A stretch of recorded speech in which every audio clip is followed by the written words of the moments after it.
Amazon जंगल का जन्म कैसे हुआ? बहुत समय पहले, जब धरती अभी नई नई बनी थी, तब आज के अमेज़न रेन फॉरेस्ट की जगह पर एक विशाल सूखी जमीन हुआ करती थी। वहां ना कोई घना जंगल था, ना ही हरियाली, बस दूर दूर तक फैली बंजर धरती और कुछ छोटे छोटे पौधे। उसी समय प्रकृति के देवता, प्रकृति देव, इस धरती को देख रहे थे।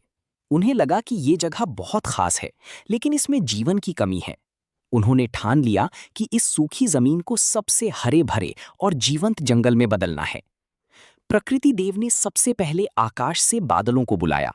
उन्होंने कहा, हे बादलों, इस धरती को जीवन देने के लिए खूब बारिश करो। बादलों ने उनकी बात मानी और कई दिनों तक लगातार बारिश होती रही। सूखी जमीन धीरे धीरे गीली हो गई और उसमें नमी आने लगी। बारिश के बाद धरती माँ ने अपने अंदर छिपे बीजों को जागृत किया। छोटे छोटे पौधे जमीन से बाहर आने लगे। पहले घास उगी, फिर झाड़ियां और धीरे धीरे बड़े बड़े पेड़ उगने लगे। ये पेड़ इतने ऊंचे थे कि उनकी शाखाएं आसमान को छूने लगी। समय बीतता गया और ये जगह घने जंगल में बदलने लगी। तरह तरह के पेड़, रंग बिरंगे फूल और लताएं हर तरफ फैल गईं। अब ये जगह सच में जीवंत लगने लगी थी। लेकिन अभी एक चीज की कमी थी, जानवरों की। प्रकृति देव ने फिर से अपनी शक्ति का इस्तेमाल किया और जंगल में जीवन डालना शुरू किया।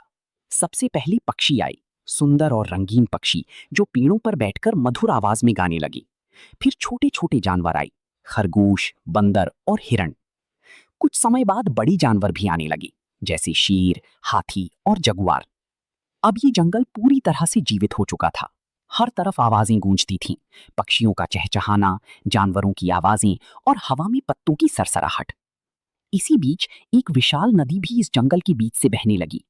लेकिन कहानी यहीं खत्म नहीं होती। हजारों साल बाद इंसान इस जंगल तक पहुंचे। उन्होंने देखा कि ये जगह कितनी अद्भुत है। यहाँ हजारों तरह के पेड़ पौधे और जानवर रहते हैं, जिनमें से कई तो दुनिया में कहीं और नहीं मिलते। कुछ लोग इस जंगल की रक्षा करने लगे, लेकिन कुछ ने इसे काटना भी शुरू कर दिया। इससे जंगल को खतरा होने लगा। तब एक छोटा बच्चा आरव अपने दादाजी के साथ इस जंगल में आया। दादाजी ने उसे बताया, बेटा, ये जंगल सिर्फ पेड़ों का समूह नहीं है, ये हमारी जिंदगी का हिस्सा है। अगर ये खत्म हो गया तो हमारी सांसें भी खतरे में पड़ जाएंगी। आरव ने ये बात दिल से समझ ली। उसने ठान लिया कि वो इस जंगल को बचाने के लिए लोगों को जागरूक करेगा। वो बड़ा होकर एक पर्यावरण वैज्ञानिक बना और दुनिया को बताने लगा कि अमेज़न रेन फॉरेस्ट कितना जरूरी है। धीरे धीरे लोग समझने लगे और इस जंगल की रक्षा के लिए कदम उठाने लगे। और इस तरह एक सूखी जमीन से शुरू हुई ये कहानी आज भी जारी है, जहां प्रकृति, जानवर और इंसान मिलकर इस अद्भुत जंगल को बचाने की कोशिश कर रहे हैं। सीख, प्रकृति हमें जीवन देती है और उसे बचाना हमारी जिम्मेदारी।